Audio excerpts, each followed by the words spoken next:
Assalamualaikum warahmatullahi wabarakatuh. Apa kabar siswa sekalian? How are you?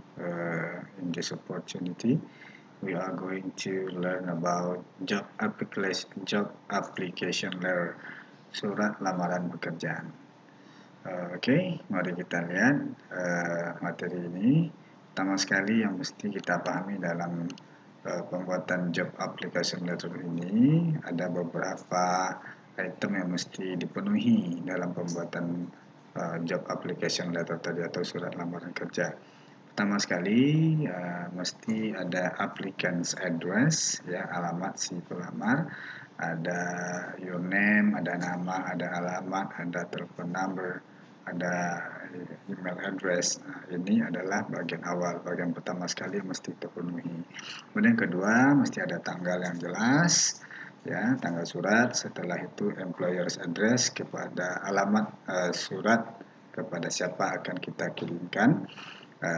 Kemudian dikirimkan kepada penanggung jawab di sebuah perusahaan tersebut, ya, perusahaan tersebut misalnya bagian HRD, Human Resources Development.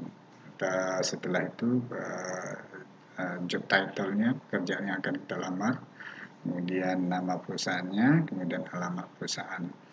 1, 2, 3, sudah ada 3. Kemudian item keempat ada salutation. Dalam surat tersebut adalah penghormatan kita, biasanya diawali dengan kata-kata dear. Oke, ini sudah biasa dalam surat-surat lain yang telah kita pelajari. Setelah itu ada opening paragraph. Opening paragraph ini menjelaskan tentang alasan kita mengapa kita menulis surat ini. Lalu apa pekerjaan yang akan kita lamar, posisinya sebagai apa.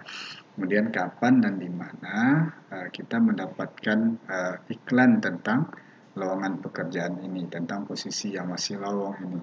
Jikalau tidak diiklankan, if it is not advertised, kemudian jelaskan dari mana informasi itu didapat. Ini adalah opening paragraph. Setelah itu, body of letter. Ini adalah bagian terpenting dalam surat tersebut. Di sini disebutkan secara detail, demonstrate confidently that your skill, background, and experience are suitable with the design job requirement. Bahwa kita mesti menyampaikan secara percaya diri tentang kemampuan kita, latar belakang kita, dan pengalaman pekerjaan kita sebagai persyaratan yang dibutuhkan di dalam pekerjaan ini. Maka inilah yang akan menjadi tolak ukur bahwasanya kita memang akan diperlukan oleh perusahaan tersebut, bahwa kita memiliki kualifikasi yang akan membuat perusahaan menjatuhkan pilihannya kepada kita. Lalu sebutkanlah skill-skill lain yang akan mendukung pekerjaan kita. Misalnya kita punya kemampuan bahasa Inggris, kita punya sertifikat yang melebihi daripada sertifikat umum yang dimiliki orang lain. Umpamanya kita bekerja di perusahaan yang lebih hebat, yang punya kredibilitas umpamanya. Maka semuanya itu adalah support dari pekerjaan kita yang akan kita berikan kepada perusahaan yang akan kita lamar tadi. Artinya percaya diri kita bahwasanya kita punya kemampuan. Kemudian selanjutnya closing paragraph. Paragraf penutup, kita akan menyampaikan bahwasanya state your availability for the interview, bahwa kita siap untuk diinterview or test atau dites sekalipun dengan meninggalkan nomor kontak kita, baik itu number atau email. Setelah itu closing dan kita tanda tangani. Baik, ini adalah in the box, dalam kotak ini adalah bagian-bagian di dalam surat tersebut. Bagaimana contohnya? Mari kita lihat contohnya. Ini adalah contoh.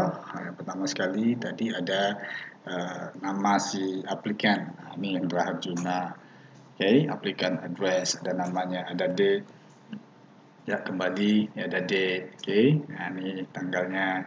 Okay, kemudian kepada siapa akan diterima, ini tadi juga sudah employee's address. Okay, ada salutation, ada opening paragraph, ada body of letter. Ini semua sudah tersusun sama seperti yang sebelum tadi. Okay, ini ada salutationnya, ini suratnya yang akan dikirimi. Okay, kepada siapa sudah jelas. Kemudian maksudnya apa? I'm writing to apply for the position of motorcycle mechanic as advertised in Horizon newspaper. Bahwasanya saya menulis surat ini untuk melamar pekerjaan sebagai mekanik sepeda motor seperti yang diiklankan di koran Horizon Post Newspaper pada hari Sabtu tanggal jelas sekali November tanggal 10 2019. Ini sangat jelas, informasi ini yang penting. Dalam bahasa Inggris surat ini tidak boleh berbahasa basi. Selanjutnya kita ingin menjelaskan tentang kualifikasi kita dan skill kita, bahwa misalnya kita betul-betul dibutuhkan di dalam perusahaan ini dan kita memang punya kualifikasi, punya skill, kemampuan di bidang itu. Ini dicontohkan di sini, dia sudah punya pengalaman kerja di PT Wahid, dijelaskan di sini. Oke, terakhir nanti baru kita siap untuk diinterview dan siap juga untuk dites. Nah, kita tinggalkan nomor email bla bla bla dan segala macam yang mendukung surat lamaran pekerjaan ini. Contohnya kalau kita tamat SMK nanti ada ijazah di belakang itu. Kalau kita memang pernah bekerja di sini disebutkan di PT Wahid Teknik Palembang, nanti tentu saja ada surat pengalaman kerja dari PT tersebut, sehingga menjadi acuan atau menjadi support pula oleh pihak perusahaan bahwasanya kita memang orang yang sudah punya pengalaman. Baik anak-anak sekalian, kita sudah masuk ke materi ini. Secara gamblang dijelaskan bahwa ada beberapa item yang mesti dipenuhi. Pertama tadi ada nama si pelamar, kemudian beserta alamatnya, kemudian perusahaan yang akan kita lamar, kemudian masuk kepada maksud dan tujuan kita tentang posisi yang akan dilamar. Setelah itu kita percaya diri bahwasanya kita punya kemampuan. Terakhir baru kita tutup dengan pernyataan bahwasanya kita siap bekerja dan siap diinterview kapan saja. Baik, anak-anak sekalian, cukup demikian pembahasan kita kali ini tentang job application letter. Ada beberapa item saja yang mesti dipenuhi. Nanti kita cobakan membuatnya dalam bentuk contoh-contoh lain. Tentu saja kita mesti mencari job vacancy, lowongan pekerjaan yang ada di koran-koran pada khususnya, yang mudah untuk kita ambil lowongan pekerjaannya, tetapi juga bisa di media massa lainnya. Baik, I think that's all. Thank you for your kind attention. Assalamualaikum warahmatullahi wabarakatuh.